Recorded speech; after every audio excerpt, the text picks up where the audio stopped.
The air in the oversight chamber was still, sterile. Quiet murmurings from congressional aides filled the corners, but no one noticed when Pam Bondi entered the building. She didn't come with a team. No entourage, no podium speech prepared. She came with a briefcase. Inside, it wasn't rhetoric, it was documentation. Dozens of pages of public records, grant filings, cross-referenced contracts, wire transfers to names that didn't exist. A digital USB sat next to them, loaded with one man's quiet discovery, Elon Musk. It hadn't started with her, not this time. The tip came weeks earlier. Musk, with his obsession for patterns and inconsistencies, had noticed something strange buried deep inside New York State spending reports. He flagged clusters of funding anomalies, grant allocations that smelled off, and nonprofit entities with no footprints. He passed it discreetly to Bondi, not to blow it up online, to prosecute it in the light. Pam Bondi didn't react emotionally. She requested verification. Every document was sourced, every address visited, and every number matched what Musk had implied: millions of taxpayer dollars redirected to organizations that had little traceable activity. Titles like Equity Curriculum Review and Restorative Justice Circles masked the money trail.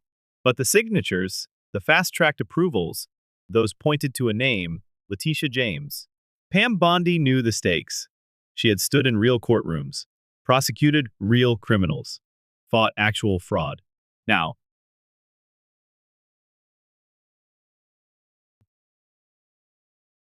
she was walking into a room where political immunity often drowned accountability, but this time, she had the receipts. When she took her seat before the committee, the room didn't realize what was coming. This isn't about ideology, she would say in minutes. It's about public funds disappearing behind noble-sounding labels. Outside, the press still thought it was a procedural hearing. Inside, the clock was counting down to impact. Pam clicked open the briefcase, one hand on the flash drive, one eye on the committee chair. Letitia James had been invited. Her seat was empty. Pam Bondi didn't rush. She waited until the room stilled, until even the shuffling of notepads and whispering aides gave way to the weight of attention. Then she began.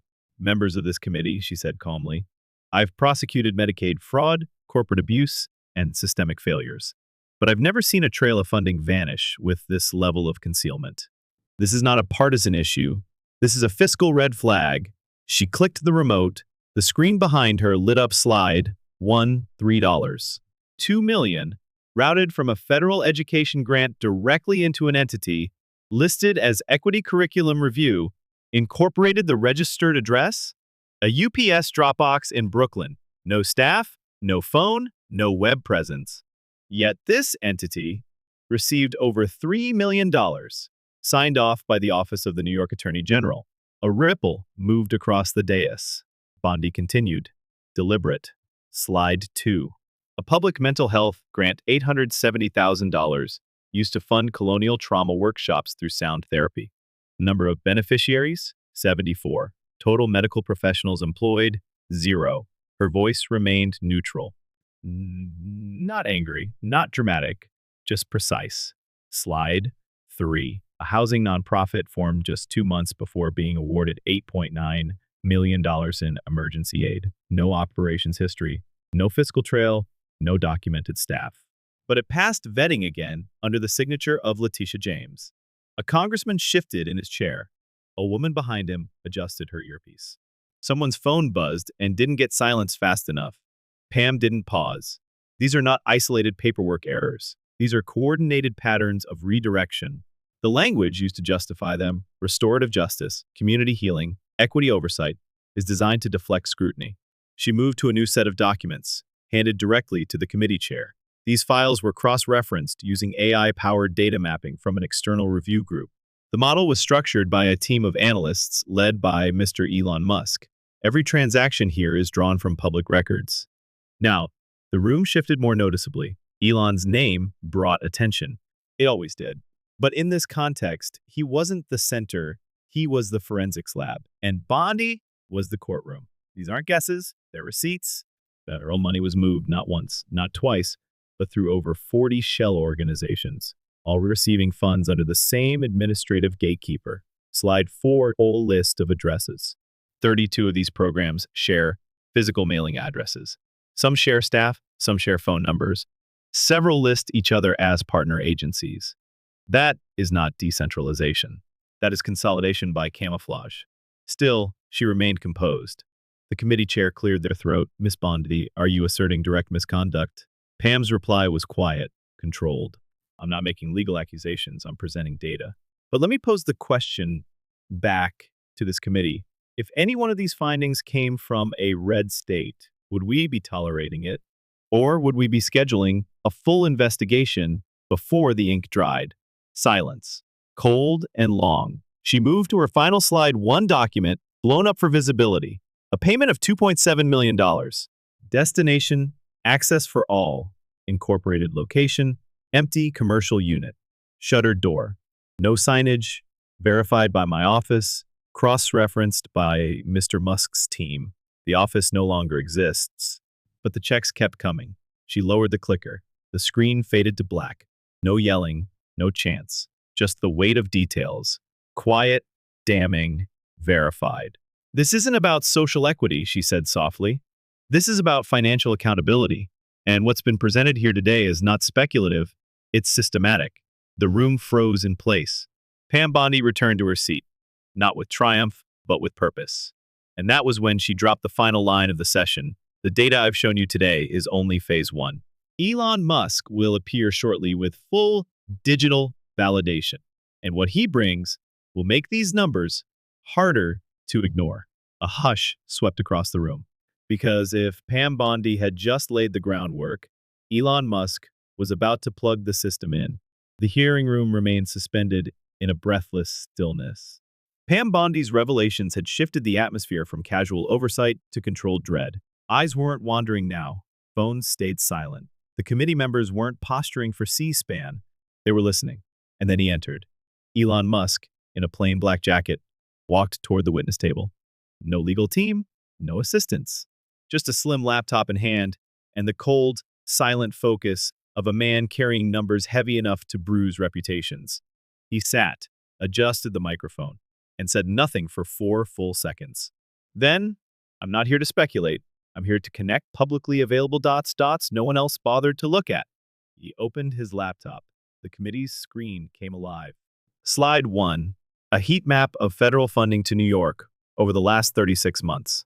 You'll notice the spike, Elon said, particularly from 2021 forward. That's not surprising. COVID funding, emergency spending. But what's interesting is where it went next. Slide 2, a distribution chart. Only 21% of funds went to direct services, schools, hospitals, infrastructure. That's low. Historically, that number hovers near 40%. He clicked. But here's where it gets strange.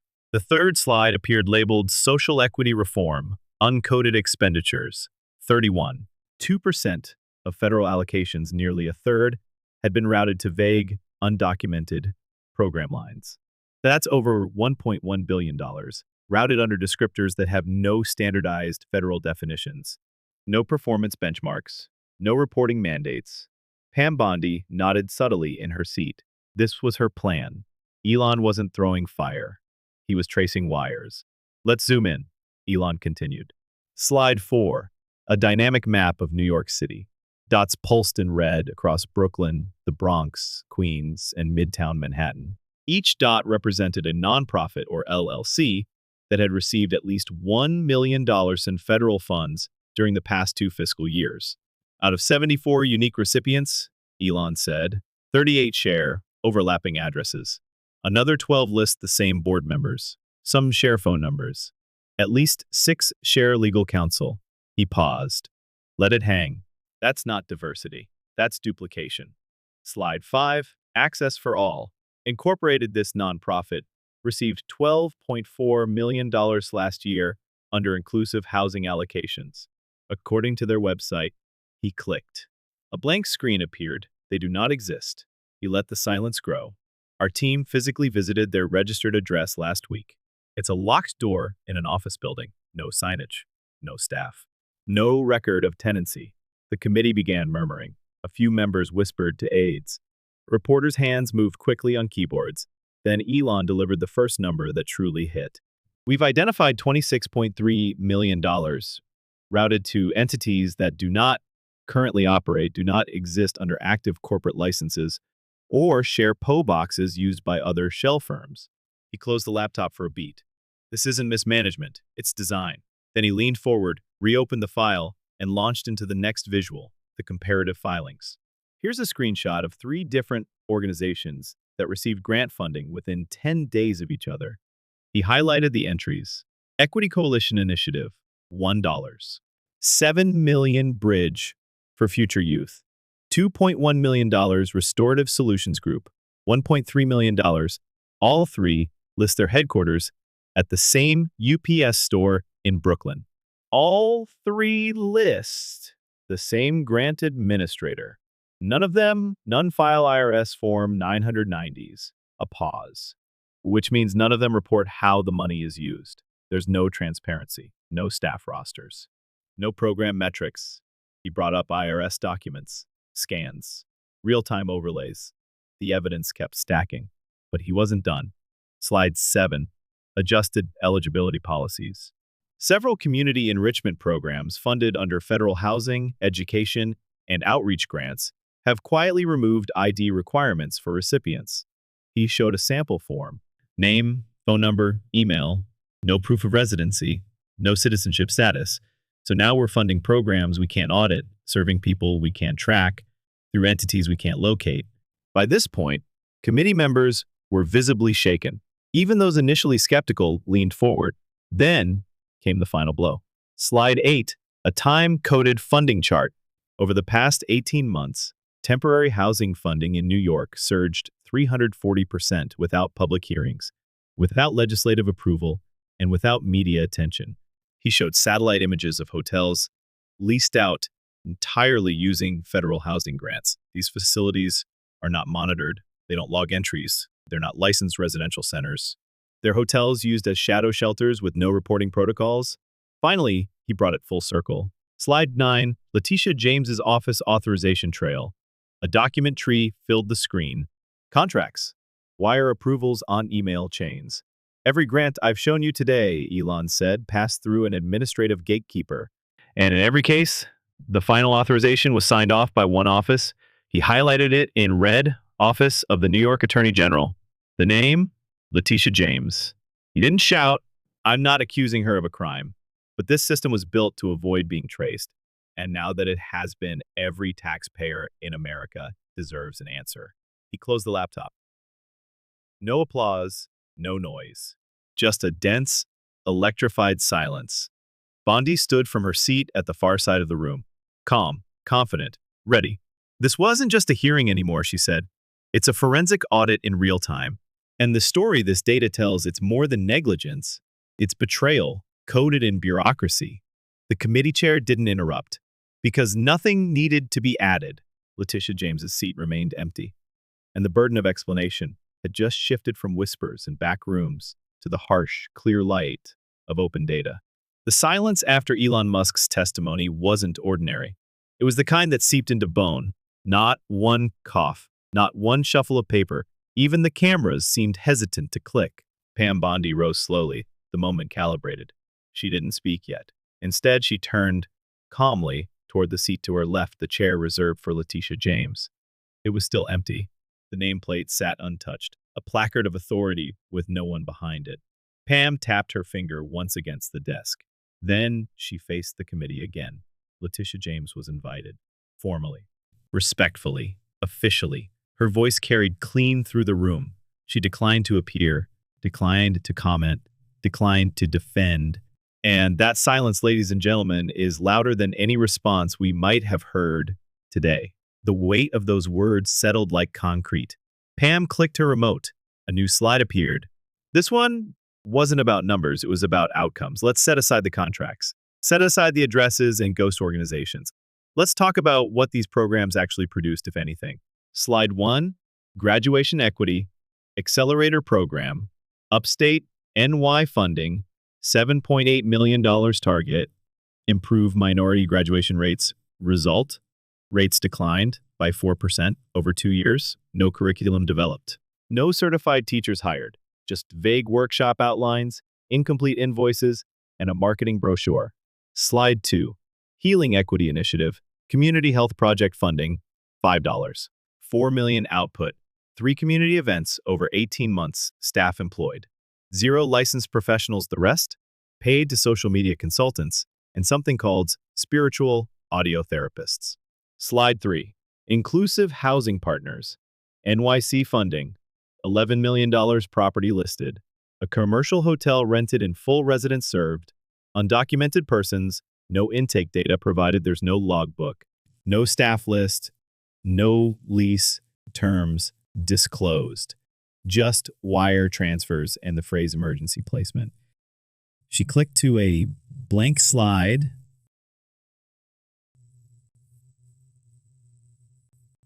She clicked to a blank slide, black background, white words, no oversight, no accountability. Pam didn't pace. She stood still. This isn't about disagreement over what equity means. This is about a system that used equity language as a firewall against inquiry, against audits, against responsibility. She raised her hand slightly, gesturing toward James's empty chair again. And now, the architect of that firewall refuses to face the public. A member of the committee finally spoke. Ms. Bondi, in your experience, are these funding failures simply signs of poor management? Pam shook her head slightly. Not anymore. Not when patterns emerge across unrelated agencies. Not when dozens of entities share mailing addresses, phone numbers, and bank accounts. She paused. If this were happening in a private company, it would be called fraud. In a campaign, corruption. But in government, it's been dressed up as policy. There was no protest, no rebuttal, just notes being scribbled at speed. Even if we give the benefit of the doubt, if this is incompetence rather than intent, it still warrants investigation. It still demands an answer. She clicked again. Slide 4, a collage of media headlines, tweets, and local complaints. All different voices. All the same theme. Where did the money go? Then she shifted tone, slower, heavier. Let me tell you about the calls I've gotten in the last week from teachers in upstate districts that never received promised materials, from veterans denied housing preference, from single mothers waiting for promised child care credits that never appeared.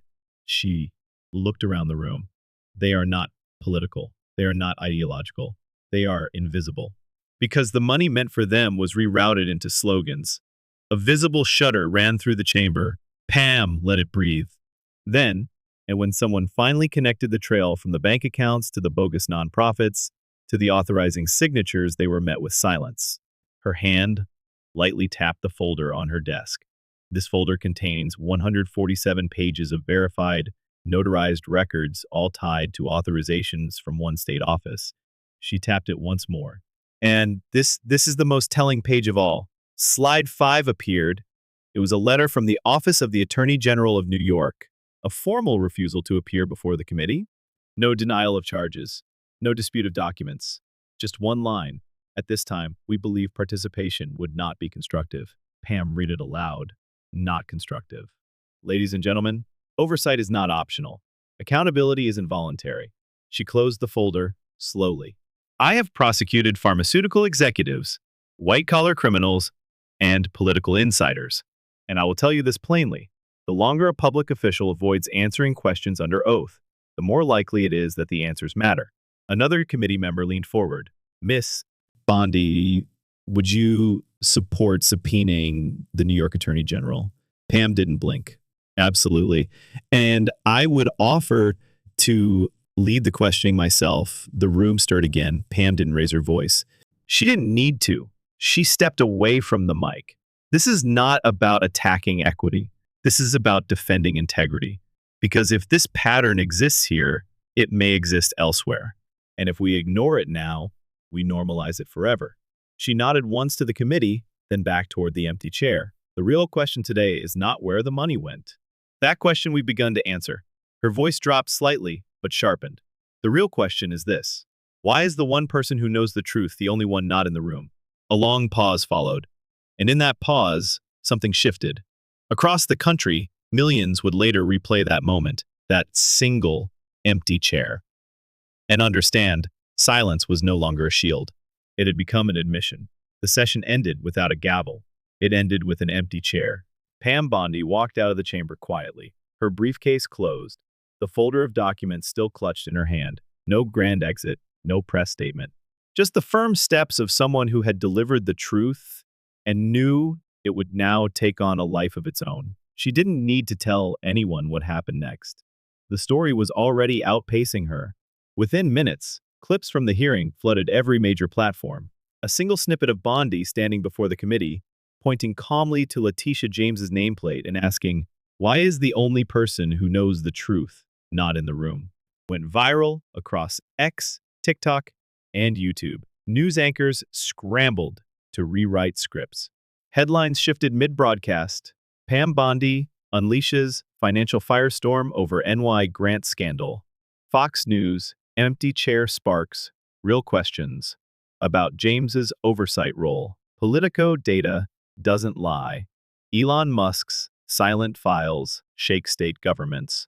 Bloomberg across the country. The public began doing something Washington hadn't counted on. They paid attention. The phrase, "Where did the money go?" was now trending. So it was hashtag account the funds, hashtag James under review, and hashtag Bondi effect. Social media timelines were flooded with side-by-side photos. On one side, shuttered nonprofit offices Bondi referenced. On the other, screenshots of multi-million-dollar grants deposited into their accounts. Elon Musk, typically polarizing online, said very little. He posted one sentence, "The data is public. I just connected the dots." It received 10 million views in under an hour. Meanwhile, Letitia James's office released a single tepid response. "These hearings were politically motivated distractions. Our work continues. No denial, no breakdown of expenditures, no media appearance." It backfired spectacularly. Even outlets that had initially dismissed the hearing began to turn. On Meet the Press, a guest panelist said bluntly, "Letitia James's silence was supposed to deflect scrutiny. It did the opposite." By day 2, the fallout had become bipartisan. State representatives from Florida, Ohio, Arizona, and even California began issuing calls for state-level audits of federal grant allocations, especially under DEI, housing, and education umbrellas. Polling numbers followed. A Rasmussen survey showed 67% of likely voters supported a congressional subpoena for Letitia James. 72% of independents polled believed some level of fraud or mismanagement had occurred based on what was presented. Meanwhile, inside the Beltway, meetings were being called. Pam Bondi returned to Florida, but her phone didn't stop ringing. Congressional aides, state attorneys general, political figures from both sides of the aisle.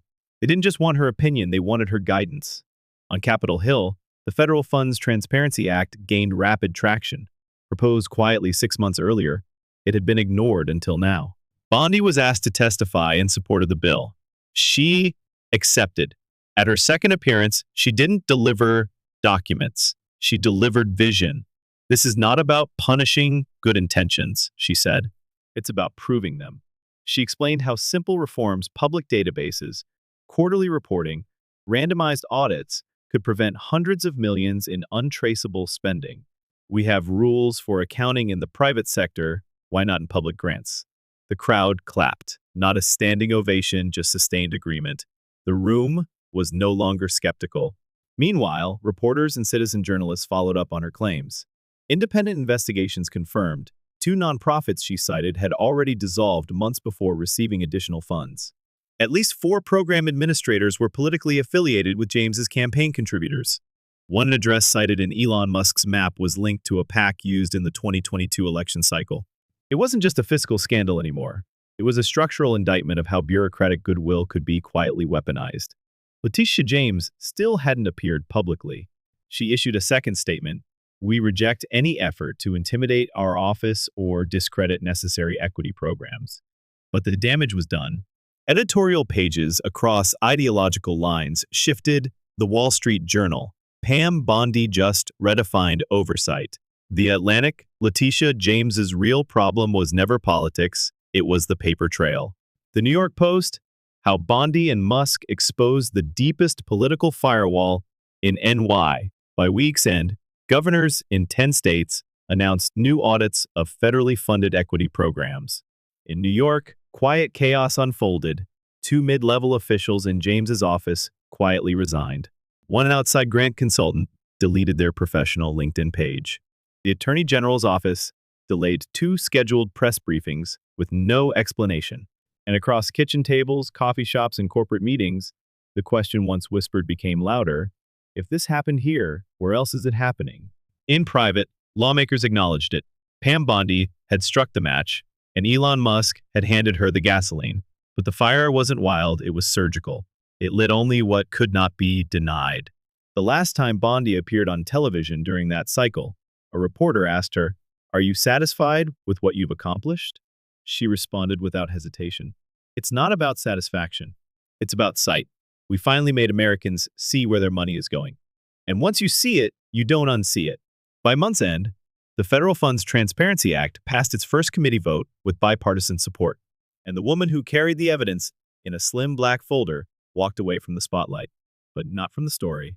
Because in every state capital, now holding a budget review, Point PM Bondi's name is in the footnotes.